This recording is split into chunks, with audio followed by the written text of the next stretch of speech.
जय हिंद साथियों। जय हिंद सर। आज हमारे बीच में जय जवान फिजिकल अकादमी के सैनिक अंकित वर्मा जी हैं। इनने पुलिस का टेस्ट 21 अक्टूबर को दिया है। आज हम इनसे वहाँ पे क्या क्या चीज़ें होती है और टेस्ट कैसे से हम देंगे जिससे कि हमारा किसी प्रकार का एजिटेशन ना रहे, मन में शंकाएं ना रहे और हम अच्छे से खुले रूप से वहाँ पे टेस्ट को दे सके। तो इन सारी चीज़ों पे हम आज चर्चा करेंगे। हमारे अंकित जी से मैं चाहूँगा कि अंकित जी आप बताइए कि वहाँ जाते से ही पहले गेट पे किस प्रकार से जाना है, क्या तुरंत ही वहाँ रनिंग स्टार्ट हो जाती है या पहले डॉक्यूमेंटेशन चेक करते हैं या क्या प्रक्रिया होती है जाते तुरंत में, बताइए। सर पहले हम 6 बजे रिपोर्टिंग टाइम रहा वहाँ पे, तो ओके। हम 6 बजे इंटर हो गए। तो हमको थर्ड बैच मिला था, तीसरी नंबर की फ़ाइल मिली थी। सबसे पहले हम गए तो एक लिफाफा दिया गया, उसमें हमको मोबाइल जब्त किए गए। जोर से। सबसे पहले मोबाइल जब्त हुआ हमारा। उसके बाद फिर हमारा आधार कार्ड से वेरिफिकेशन हुआ और एडमिट कार्ड और आधार कार्ड आपको तीनों इवेंट में लगेंगे। स्टार्टिंग से एडमिट कार्ड और आधार कार्ड आपको लगेगा, दो चीज़ आपको परमानेंट। कहने का मतलब है कि आधार कार्ड और एडमिट कार्ड हमारे पास में जरूरी होना हाँ, वो चाहिए। तीनों इवेंट में आपको स्टार्टिंग से लेकर लास्ट तक लगते रहेंगे। उसके बाद ओके, बाद में डॉक्यूमेंट वेरिफिकेशन होगा आपका और अलग से। बहुत बढ़िया। तो फिर उसके बाद हमारा आधार कार्ड और एडमिट कार्ड से फिर एंट्री हुई। एंट्री होने के बाद हमारा थंब हुआ। उसके बाद थंब के लिए ले जाया गया हमको। वहाँ पे मतलब कैमरे वैमरा सब लगे हुए थे, तो थंब में गए। थंब के होने के बाद फिर वहाँ से हमको बैच नंबर मिला, चेस्ट नंबर जिसे, उसमें दोनों साइड क्यूआर लगे हुए थे। चेस्ट नंबर हमको पहनाया गया। उसके बाद फिर आगे गए, फिर हमारे एक बार वेरिफिकेशन और हुआ। आधार कार्ड से फिर थंब लगा हमारा। वहाँ के बाद हमको वहाँ पे ट्रैक पे ले जाया गया। वहाँ पे जब हम गए तो फिर हमको 10 मिनट का मतलब 5-10 मिनट का टाइम दिया गया। मतलब एक जो पहला हमारा सेकंड नंबर का बैच था, उसकी भर्ती हमको दिखाई गई पूरी। अच्छा ये बताइए, थंब क्या लगाते हैं वहाँ पे, अंगूठा लिखवाते हैं या हाँ फिर सर, क्या चेक करते हैं, लेफ्ट बताइए। लेफ्ट हैंड अंगूठा। Okay, left hand. लेफ्ट हाँ हैंड का अंगूठा चेक हाँ करवाते हैं थंब में। हाँ सर। ओके, वो वेरिफिकेशन परमानेंट, के हाँ लिए। वेरिफिकेशन के लिए वो परमानेंट वहाँ पे आप लगते लोग हैं। का बैच अंकित, मुझे हम लोग को बताइए कि वहाँ पे बैच कितने कितने लोग का बन रहा है सर वहाँ रनिंग के बैच लिए। 10 लोगों का बन रहा है और टोटल 162 लोग वहाँ पे आए थे। इसमें 16 बैच बने।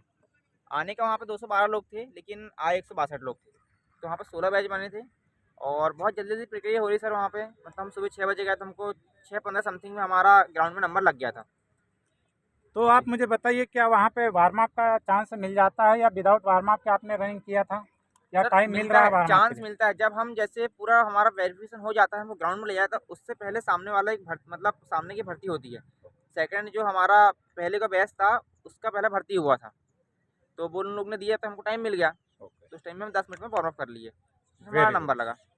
तो वहाँ पे आपका, तो ये थी सारी प्रक्रिया जाने से लेकर के वहाँ पे ट्रैक तक के। जी ट्रैक पे जाने के बाद में आपको सेंसर कहाँ लगाते हैं और कैसे लगता है सेंसर, कैसे टाइमिंग स्टार्ट होता है वहाँ, थोड़ा सा बताइए। सर, जो चेस्ट नंबर हमको लगा हुआ था उसके आइट साइड बार कोड था। अच्छा। तो पहले उन्होंने कंफर्म करने के लिए कि सही से मशीन काम कर रही नहीं कर रही, तो एक बार हम लोग को पहले वहाँ से राउंड चलाया गया। वहाँ से हमने सेंसर के अंदर से एक बार राउंड मारे, तो उन लोगों ने चेक किए तो मशीन बराबर चल रही थी। तो उसके बाद हमको लाइन जैसे हमारा नंबर वाइज बांट दिया गया था कि फर्स्ट नंबर में ये रहेगा बंदा, सेकंड नंबर में ये रहेगा, उसके हिसाब से खड़ा किया गया। तो मेरा 5th नंबर था, तो हम लोग को ऐसा लाइन से वहाँ पे चूना डाला हुआ था। तो 5वें नंबर पे ऐसा, चौथा नंबर पे उसको खड़ा किया गया। और फिर एक सर आए, उन्होंने इंस्ट्रक्शंस दिए हम लोग को कि आपको जो कुछ भी करना है यहीं पे कर लीजिए। जैसे आप हमको छोड़ेंगे तो कोई पैर नहीं पड़ेगा, कोई कुछ नहीं करेगा, ये कोई लापरवाही नहीं करेंगे, उससे आपको टाइमिंग घट सकता है, कम हो सकता है। इस टाइप से हमको बोला गया। तो फिर हम लोगों ने वहाँ से, हमको उन्होंने जैसे गो बोले, तो ऐसा नहीं कि सबको गो बोलेंगे, एक बार उन्होंने एक गो एक बोल करके। दिए तो सब निकलते जाएंगे वहाँ से। ओके। हाँ, ऐसा था। कि बहुत बढ़िया। जी सर। तो अंकित जी आज हमारे साथ में, अंकित जी ओबीसी से थे और इनने बहुत अच्छा स्कोर लाया, लगभग 73 के लगभग जी इनका सर। स्कोर रहा है कल। तो ये बताइए कि आपका जब रनिंग शुरू किए तो फर्स्ट राउंड में कैसे सांस भरा और किस प्रकार से दूसरे राउंड को पूरा किया, और आप अच्छा क्या कर सकते थे रनिंग के दौरान, ऐसा कुछ आपके तरफ से बताइए। जी सर, मैंने फर्स्ट राउंड तो हमको मतलब समझ में नहीं आया, लेकिन सामने वाले को पकड़ के चले हम लोग ने। मतलब सामने वाला बंदा था, उसे पकड़ के चले थे। लेकिन सर कोहरे की वजह से हम लोग को समझ में अच्छे से नहीं आ पाया कि हमने मतलब कितना खींचना था हमको, हम मेजर नहीं कर पाए ग्राउंड को। अच्छा। अगर थोड़ा सा अगर मेजरमेंट हो जाता ग्राउंड का अच्छे से, तो शायद हमारी टाइमिंग और कम आ सकती थी। उसकी जो हमने एसएम में टाइमिंग दिए थे वही टाइमिंग वहाँ पे आई है, और लगभग हमारी 5 सेकंड और कम हो सकती थी, लेकिन हमने जो ग्राउंड को मेजर नहीं कर पाए तो हमको समझ में नहीं आया। जहाँ से हमने शूट मारना स्टार्ट किए तो हमको पता चला कि हम बहुत पास में आ चुके थे, और जहाँ शूट मारे और हम पहुँच गए वहाँ पे जगह में।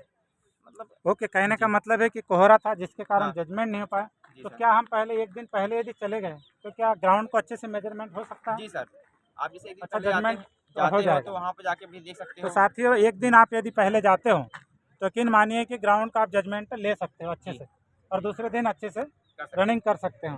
शूट लगाने के लिए कम से कम हमको 100 से 200 मीटर का एरिया चाहिए। अभी इनके बताने से पता चल रहा है कि वो इनको नहीं मिल पाया, मन में आया कि दूर होगा, और जैसे ही इन्होंने शूट स्टार्ट किया तो वो जल्दी कवर हो गया। फिनिश हो गया है। तो इसलिए उतना ज़्यादा टाइम नहीं मिल पाया, लेकिन एक बेस्ट टाइम आया, जो यहाँ पे टाइम देते थे वही सेम टाइमिंग वहाँ पे कवर किया हुआ है। तो बहुत बहुत धन्यवाद अंकित जी बताने के लिए। और भी आप ये बताइए कि वहाँ पे जंप का सिचुएशन कैसे है? जी कैसे सर। पट्टी लगी है, क्या रेड लाइन सर लगी है जंप का या ट्रैक वाइट लगी है? जी, थोड़ा सा हमको इस पर बताइए। सर जंप का ट्रैक तो बहुत अच्छा था। समथिंग 40 मीटर में पूरा बजरी बिछा हुआ था वहाँ पे। तो जंप तो अच्छा था वहाँ पे। बस सर ये था कि मतलब घबराहट और हिचकिचाहट के कारण, हेजिटेशन था हाँ, थोड़ा सा। हेजिटेशन के कारण थोड़ा-सा मतलब डर था वहाँ पे कि कहीं पैर इधर ना हो जाए। और सर हमने हमेशा से जो हमारी पट्टियाँ लगी होती है उस पे जंप किया है। तो मतलब पट्टियाँ में पैर ज़्यादा अच्छी जंप जाती है। सर वहाँ पर डर इस बात का था, पट्टियाँ में पैर रखने में फाउल होने के चांसेस बढ़ रहे थे। जैसे मैंने एक बार पट्टियाँ में पैर रख के जंप किया था तो मेरी 18 फीट जंप गई थी। लेकिन सर मैं फाउल हो गया था वहाँ पे। फिर उसके बाद मैंने 15.5 समथिंग जंप करके 22 नंबर लिया उसमें जंप बहुत में। बढ़िया अंकित। जी, और थर्ड चीज़ आती है हमारी गोला। जी सर। गोला किस लिए, वहाँ पे कैसा सिचुएशन है, पीछे से कैसे जाना है, जी, कहाँ से यदि निकल गए तो आपको वहाँ फाउल कर रहे हैं, कहाँ से यदि इन हो रहे हैं तो कैसा क्या, उसके विषय में आपके 2 शब्द चाहिए। जी सर। सर गोला का जो सर्कल होता है, जब हम एंटर करेंगे तो सर्कल में पैर नहीं आना चाहिए। अगर सर्कल में पैर आएगा तो आप फाउल हो जाओगे। और सर गोले को अगर आप ले जाते हो, कई लोग की सर आदत होती है गोला ले आके वहाँ पे पटकते हैं, फिर धरते हैं, उठाते हैं, वो नहीं हो पाएगा। आपने एक बार अगर हाथ में लिए गोला तो उसको फेंक नहीं पड़ेगा। अगर आप नीचे रखेंगे तो फाउल हो जाएँगे, और साइड से भी नहीं जाना है आपको, साइड में भी फाउल हो जाएँगे। और सर गोला का एक ट्रैक बना हुआ है ऐसा, इस टाइप से त्रिकोणाकार में। अगर आप उस लाइन से बाहर फेंकते हो साइड में, तो भी आप फाउल माने जाओगे। और उसमें सर ऐसा होता है, जो ऊपर सर एक पटिया लगा हुआ है उसमें गोला में, तो अगर वो गोला का पटिया के ऊपर अगर हल्का सा अपना पैर भी अगर उसमें टच हो गया, सेकंड पैर भी, तो उसमें फाउल माना जाएगा। मतलब बहुत सारे स्टेशन है उसमें, और आपको रिटर्न पीछे आना होगा, आप सामने नहीं जा पाएंगे गोला में। बहुत बहुत धन्यवाद अंकित, आपने अपना बहुमूल्य समय निकाल कर आज आप अकादमी में आए, और आपने इन सारी बारीक बारीक बातों को बड़े तरतीब के साथ में यहाँ बच्चों के लिए रखा है। मैं उम्मीद करता हूँ कि इस वीडियो के द्वारा बहुत से बच्चों को जानकारी में आएगा, और वैसे हेजिटेशन भी दूर होगा, और क्या करना है, किन बातों का ध्यान रखना है, ये सारी चीज़ें उनके संज्ञान में आ जाएगी। तो बहुत बहुत धन्यवाद आपका, और हम ईश्वर से कामना करते हैं कि आपका बढ़िया पुलिस में सिलेक्शन हो और आप अपनी मंजिलों को हासिल करें। जय हिंद, जय भारत।